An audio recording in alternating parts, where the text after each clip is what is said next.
Hey, so Mike, what's up? How you been? Oh, pretty good. How you been? Yeah, good. So you told me you just finished your second novel, right? Yes. Tell me about that. I saw that in your So, Substack. Tell me everything about it. okay, so it's called the Commentaries. So it's a fantasy story. So it's basically, you know, military like wars. It's like war, politics, intrigue, things like that. If you've seen so it started as a series of like a story series I put out in my fiction Substack, my main Substack, Germanicus Publishing. And if you see it, there's like a map there. I put in a map. I don't know if you noticed, and it looks like Indonesia, right? So Hmm. when I put it as fantasy Indonesia, and I put in a lot of like references to the Old Testament because why not? And a lot of it's a lot of Asian inspired, so it's like Chinese, Indian, things like that. And the reason I call it commentaries is because I don't know if you've read it's like an old like historical document. It's called like Caesar's Commentary. So there he like wrote um, his military exploits, right? Like battles in like Gaul and like France, in Britain, in place like that. So I want to kind of make that kind of style. So it's a first, but like the commentaries were a first, well, third person narrative, like when Caesar wrote it. But I made it a first person because I want to make it more like, I guess, intimate. So basically, um, I'm trying to make basically a whole saga. Right? Like if you've seen my first novel, Inquisitor's Promise, that was like one standalone story, and that's like a one big story. So with this one, it's like this is I call it the book one because it's the first story. And if you do want to read, follow up with the story along with me, I it's also on Substack, but I put it on Amazon. I put it in like all the other stores. Like, let me. Is there a way to share screen here? Since let's make use of this. Um, um, oh, I can't share. Well, that doesn't matter. If you look it up, there's Amazon. There's uh, Barnes and Noble. There's all this store. Just Hmm. I can put the link in the video after this, but it's there. So I want to make it accessible. So again, this is a fantasy story, like Lord of the Rings, kind of like that, with more Hmm. Hmm. war kind of thing.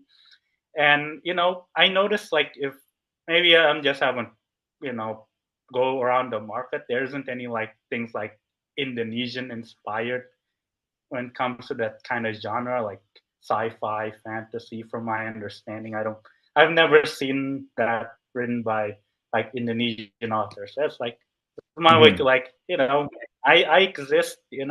We exist. So Yeah. that's it's there in Amazon for $3 if or you can buy it directly from me, like which I had a very like ways to set it up. Yeah. How tell me more about the because I'm so interested. It's not it's I don't mean to be uh whatever. Like writers are a very rare breed, it seems, or at least it seems like we don't make ourselves known that much. It's not really a thing.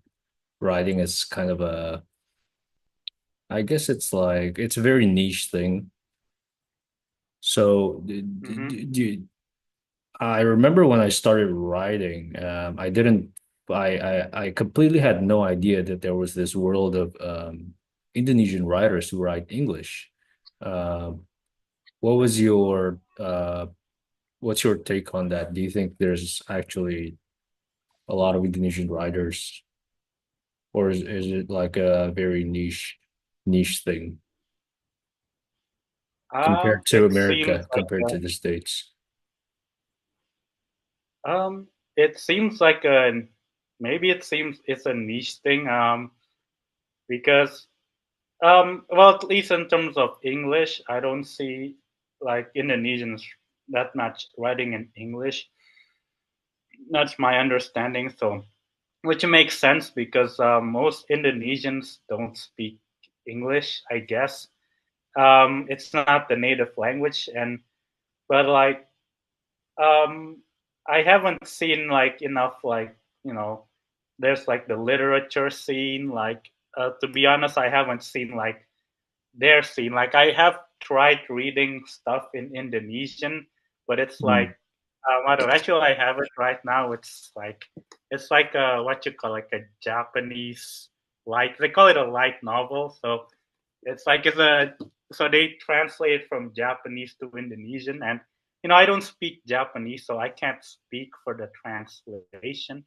But it's good enough. It's like it helped me understand, and there's like I don't know about you, but like I went to school in Indonesia. We went through this like literature stuff, bahasa Indonesia, and I still actually read Indonesian stuff in my free time. I still feel like, what the hell does this word means? Like so Yeah. you know, so I think it's kind of a niche thing, but on the other hand, you know, I think Indonesia is not a literate society. There's some weird thing like kind of they jump from like mostly peasants, mostly like villagers, and now everyone has phones. Like if you seen Mm. like Americans with phones, they're not really literate. I don't know how to say this. Like they're not like there's just like I seen video of like a streamer, like a game streamer, Mm. and he has trouble reading like basic sentences. Yeah, yeah, that's attention span is a huge thing today. Even have you seen the one the really disturbing one? I just saw it and I can't believe how disturbing it is. So uh usually, in a YouTube in a TikTok or something, there's the TikTok and then but now the trend is there is two videos playing simultaneously. On top is like the TikTok and on the bottom is some sort of distractive thing because they can't even bear looking at a 60-second video anymore. So there has to be a very dynamic, it has to be so dynamic. Look, forget about reading a book. Forget about that. I'm talking about like the lowest level of dopamine, 10 seconds feel like uh 10 minutes and everything has to be so attention grabbing these days. Now, have you ever seen like I don't know? I'm not gonna name names. Have you ever seen like usually like younger people like they play video games, but at the same time there's like a podcast or a like a Yeah, yeah, yeah. like a That TV show anime going. That's like that annoys me on some weird level because like look, let's pay attention. It's like I don't know, like maybe it's just me. I mean, I do like video game music. I kind of it's like I kind of have an appreciation of it. It's like, okay, no, there's a reason this music is there, and you're just gonna cut yourself off, and then you're just gonna like you don't really have the attention span to do that. Are you really like low on time? It is really weird. yeah, yeah. So I compare it to um verbally it's like doing two meaningless things instead of doing one thing that actually has meaning, or doing three meaningless things in the background just to fill Mm-hmm. in your dopamine, and without instead of doing one thing that's actually uh yeah, yeah, meaningful. I'm really regarding reading and writing, I've been reading a lot of old stuff. I don't know if you know authors like Ralph Waldo Emerson, Yeah, I've the heard of it. American, and I just read an essay by Tennessee Williams. I don't know if you've heard of it. These American writers, and George Orwell. You probably heard of George I've Orwell. definitely heard Like of it. these when you read these writings, like they're from like 100 years ago. But if you actually Yeah, pay attention and listen to it, it's like God damn, these people like they really like they can. It's not that they can teach you a lot. It's just so interesting that the way that they write, and there's just so much wisdom, and um, it's like there's a lot of depth into it, and I think a lot of people are missing out by ignoring this whole literature. They're just hmm missing a lot of good stuff, good shit. I'm sure you yeah, you read a lot more than me. I'm sure you, C.S. Lewis, people like that. I'm sure you, uh, um, you know what I'm talking about? And do you feel that yeah, way? Like the old writers, they actually yeah. have so much good stuff compared to today. As for personality, I think I've read Ah, up that's a a good lot. way of saying it. That's a good way of Yeah, saying like like I don't want to crap on editors because I've been like editing things myself, so I'm kind of consider myself a pseudo editor, I guess. But like I heard like a lot of like the modern literature, they have this like all these rules, all this like it. Hmm. Hmm. like Hmm. there's like oh show don't tell or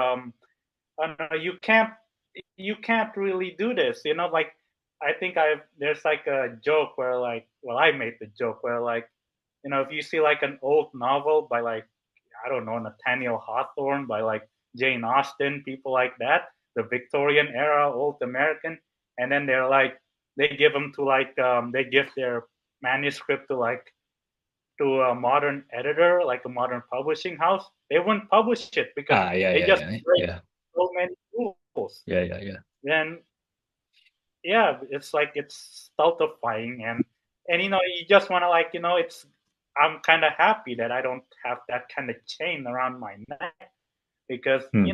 I can write what I want. I don't have to worry. Oh, is there enough female characters in my story? It's like go, it's like go home. Yeah, yeah.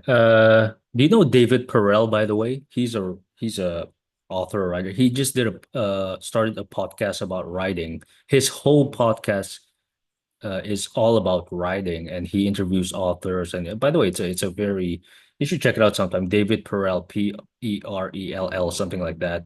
He goes deep into like personality and writing, and one of the guests, I can't remember his name, but he was saying exactly what we're talking about. He said if Shakespeare if Shakespeare gave his manuscript to today's, like they would go nuts. I mean, they would go like because it's just like, well, he didn't break the rules. He Now we know he invented the rules, and he sort of Language uh today as he, we know it. he's the archetype of personality and things like that. And when I read Ralph Waldo Emerson, um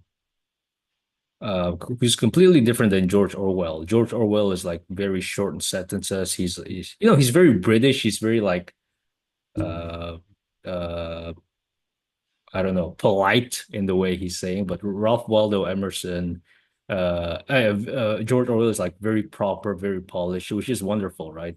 Great stuff. Ralph Waldo Emerson, like the amount of commas that he has, when you read his writing, it's like you're reading his never-ending thoughts. So it's not like one sentence, full stop, one sentence, full stop. It's not proper at all. It's not British. It's like it's like this, but it's also like that, and then there's also this comma, and then there's also like that, which is similar to this, and one sentence, but it's fantastic writing, right? Because he doesn't follow any rules. Yeah,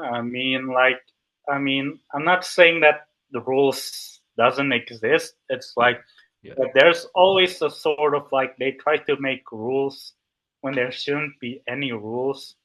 And that's Yeah. really kind of like, again, it drives me nuts because, it's like, I think one of the reasons why a lot of people don't read these days is because they just find reading boring. Like, Boring. I don't Yeah. want to I don't want to get these people off the hook, but it's like, Hmm. you know, I I don't really find much interest in like a lot of the modern writers because, you know, first it's like, again, there's this sort of like they're politically correct kind of thing, again, there's some like unspoken rules about like representation and all that stuff. If you want to be like published in a mainstream, publication, unless you're like, unless you're already there, you're already grandfathered in. But if you're like up and coming, there's a lot of hoops you have to jump through.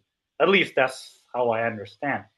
But in number two is like, it's, what was that?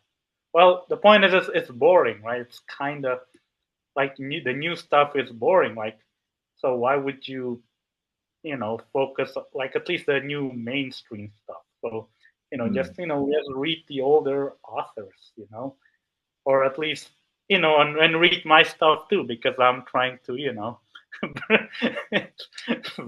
break apart, I'm trying to move away from like, like what passes for like modern literature, which, you know, I don't I don't blame people for not reading. I guess that's what I'm Yeah. saying. Uh, what's your style of writing? I mean, you're very. I'm sure it's imaginative, eclectic. There's a lot of, fantasy stories are always like that. But what would you say your style of writing is?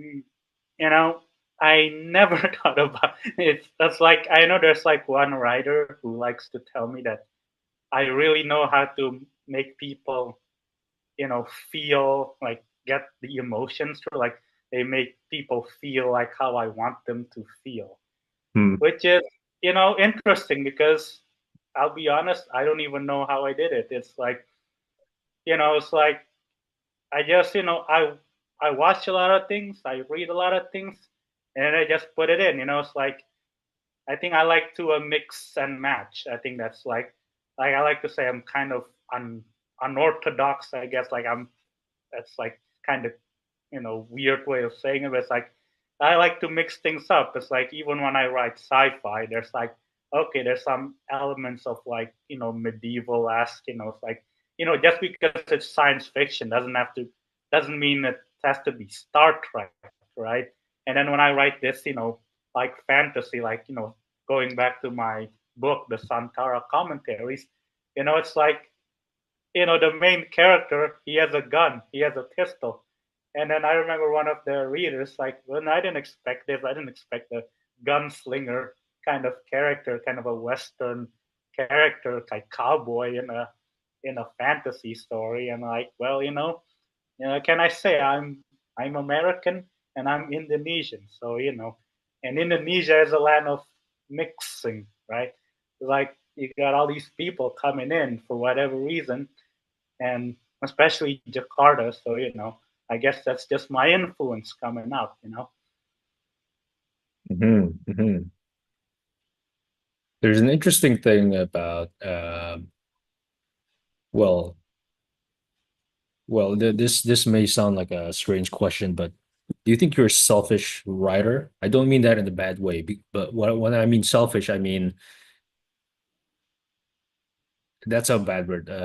Do you care about what other people think or about the writing? Is it easy to read? Is it digestible, or do you just expect people to do you expect people to come to your world Uh, as I that's what I mean.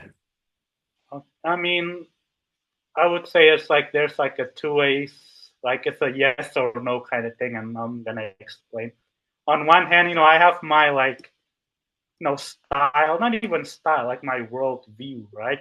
It's like this is what I believe, and when I write this, it's gonna shine. It's like I'm not gonna push it on people. I'm not gonna like push it down people's throat. But it's like that's just who I am when I write, my, because that's literally my words. So my worldview is gonna shine through. All right. On the other hand, if it in terms of like technical stuff, yeah, I'm gonna listen to people's feedback. Because I do want to get better. I do want to like, okay, I do want to, you know, entertain people. I don't want to connect with people. I remember like, I think one of my sci-fi stories is like at the part 7, and Mm. there's like one reader saying like there was a fight scene, right? And then one character, I think it's like the main character, was able to kill the other guy. And then like one guy says, this fight scene is way too short. And it's like, well, there's a reason why I put it that way, right? Like I made it a short fight for a reason, but it's maybe but I like I'm gonna listen to him. I'm gonna like, doesn't mean I'm gonna change it, but I'm gonna like, okay, if he feels that this fight scene is too short, there's a reason for that. Maybe I should make longer fight scenes because I'll be honest, I'm not a big fan of fight scenes in literature. It's like, a lot of people try to make fight scenes, like in what you call in movies or in anime.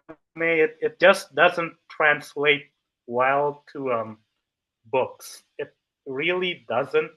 And it just confuses I know people. It because confuses me. I can't even imagine how to do that. I don't think I've ever read one, but it's so mechanical, and I think you just end up describing the step by step Yeah, movements, and it's just like, exactly. okay, this happened, and then that happened, and then he tucked down, and then as he tucked down, this. it just, I haven't. Yeah, Yeah. Is that what you're talking yeah. about? Yeah. Yeah, so I don't like writing fight scenes. Maybe it's something I need to work on. Like I admit that, the fault might be with me. So yeah. But I don't really like to write fight scenes because it's like imagine like making a novelization of Dragon Ball Z. How would that work? Like it's like I just that's why like when I write fight scenes, I put it as short. I usually make it short and quick, because real life fights are short and quick, like like Mike That's Tyson. true. So that's Yeah. that's how I. But like going back to like the feedback, it's like okay, it's the reader says like the fight scene is way too quick, and I'm like, maybe it is. Maybe I do need to make it quicker. Maybe like it's fine if it's quick, but if it's too quick, and maybe I'm overdoing it. So you do need to like, okay, maybe it. You do need to listen to feedback, but don't let it control you. So and there's a balance of it too. Like you Mm. can't be too arrogant, right? Because if you're Yeah. arrogant, it's like Yeah. it's like Yeah. no one's gonna. You because I do want to be better. You have to humble yourself. Yeah. One thing, look, let me just admit, look, we're on completely different levels, right? When I write, it's like 1,500 word max, and you're doing a completely different thing. But the reason I say that is because whenever I write, especially the longer ones, like 1,500 words, I Mm-hmm. I uh reread it a couple of times, maybe up to like 5 to 10 times, maybe. And I pay attention to how I feel when I read it. When Mm-hmm. the moment that I feel, oh, I can almost feel when I'm gonna lose them. Do you know what I mean? Like, oh, I'm Oh going yeah. off on something here. This just needs to be cut out. Like, I'm just trying to show off here. Whenever I feel that, I just cut it out or I shorten it because I don't want to lose them.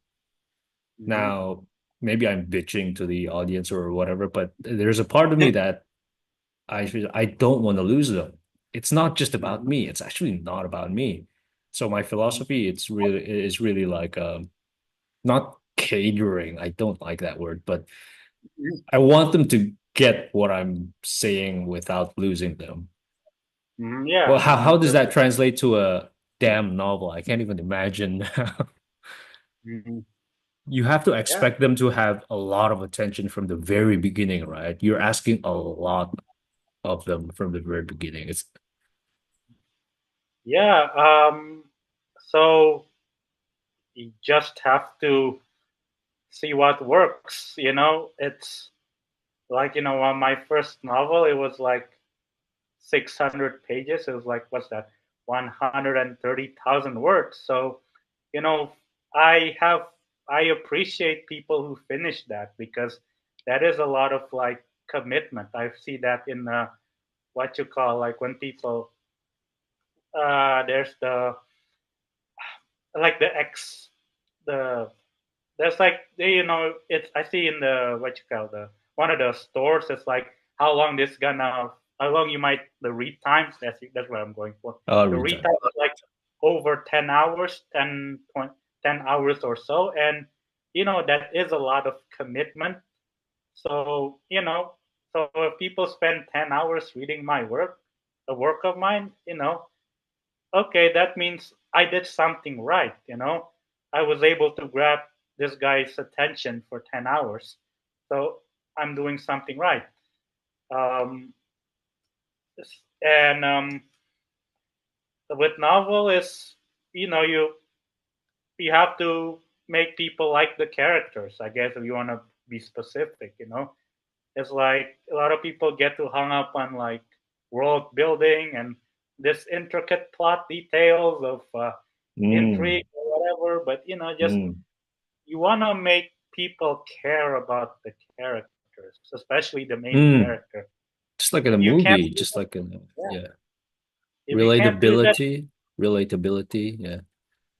I mean, in a sense, the Oh, relatability, it's more like you like the guy. It's like the relatability is one way, but you can also like, okay, I look up to this guy. This guy is cool. Like Superman. You don't relate to Superman because how oh. can you relate to someone who's immune to bullets, bulletproof? But like, you want him to win, because he's a good guy. He's a, you know, you you admire him. It's like there's Mhm. like relatability and there's admir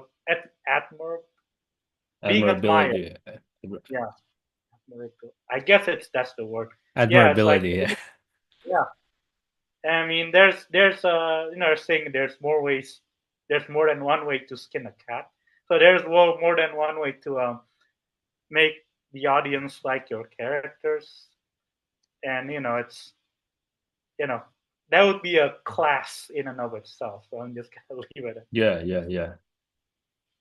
You know, it's kind of crazy. Zoom is already telling me you have max 10 minutes left. So it's kind of crazy how fast this is. No, you told me about the driver's license thing. You told me you have a, so what is it like being finally driving on the right side of the road? Oh No, no, no, on the man, right side of the car. yeah, on the right side of the steering wheel. Yeah, right Yeah, side of the car. yeah, yeah, Yeah, on yeah. the left Sorry. side of the road. Yeah. I Yeah. mean, it takes a while to get used to. I think I'm used to it because I did have a driver's license, Indonesian driver's license before. So Okay. yeah, the issue is like, it's all these motorcycles, man. Aha, exactly. Look, let me tell you, you don't get used to it. You don't get used to it. I'm still pissed by it. It's like, yeah.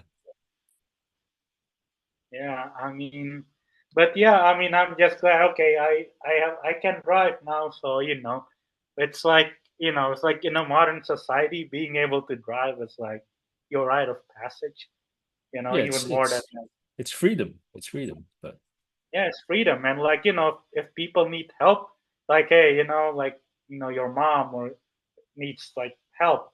All right, okay, my son, I can drive her or I can do that. If I can't drive and I'm basically a drag, right? But hey, if people need me to drive, I can drive. That's really what matters, honestly. yeah, I remember when I was in Australia, yeah, there was no motorcycles. I mean, it was just well, maybe you see a Harley, a Ducati once Hmm. every 3 weeks. I mean, it's unbelievable. But here, it's a way of life. It's Yeah. yeah, and the amount of their comfortability. I don't know, all right. they're so comfortable getting so near to the car up to a couple of centimeters. The Hmm. and yeah, yeah, the amount of skill that you have to actually make sure you don't bump into one of them is yeah, yeah, because And they're the ones actually putting you in danger in a sense because they just don't take so much. yeah, just don't be scared. Like when like a lot of people get nervous. Like I think just don't be nervous. It's just the key of to drive safely. Yeah, yeah. So All one right. last thing, how did you figure out the QR thing? Oh, here. And what is that? And what is that? What is that? So this is a curious code for the Yeah, non-Indonesians. yeah. So it's basically the QR code, like the standard QR code for like Indonesia. So like if you see like a lot of stores, you know, Oh yeah, I know like what it is. I know what it is. I mean, you use it a lot, yeah, but just how? explaining it to like the audience here. So yeah, Oh, okay, okay, okay, okay. Yeah, yeah. so it's called, if you see this, a MPM-GCP book. So Uh-huh. that's kind of like my merchant QR code. So Uh-huh. so I'm basically making a makeshift shop for like Indonesians who want to buy my books, because if there's Mhm. one thing I notice is like a lot of Indonesians, they don't have Amazon, they don't have they don't have access to things like that. So it's like, PayPal. like, I mean, not many people have PayPal here. yeah. It's such an So I just want American thing. Yeah. so I just want to reach out to them directly, and which is a good thing because hey, I don't have to deal with the middleman. I'm just cutting out the middleman. And as for how I figure it out, well, there's an app like my bank is called BCA. So Yeah, like they yeah. have a merchant app. So you just go through the process, and you just like technically I do have an office. Since you do need a place of business, which and so my house has an office place, so that's where I put it.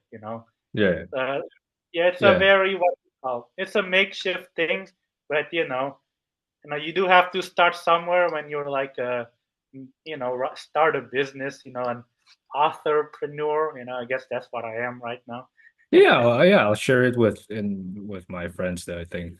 It's funny when I remember when we did the podcast when you first came to Indonesia and you were amazed by this QR thing at church, right? You told me, Yeah, oh, we just scan the thing and it's done. There's no going to a website.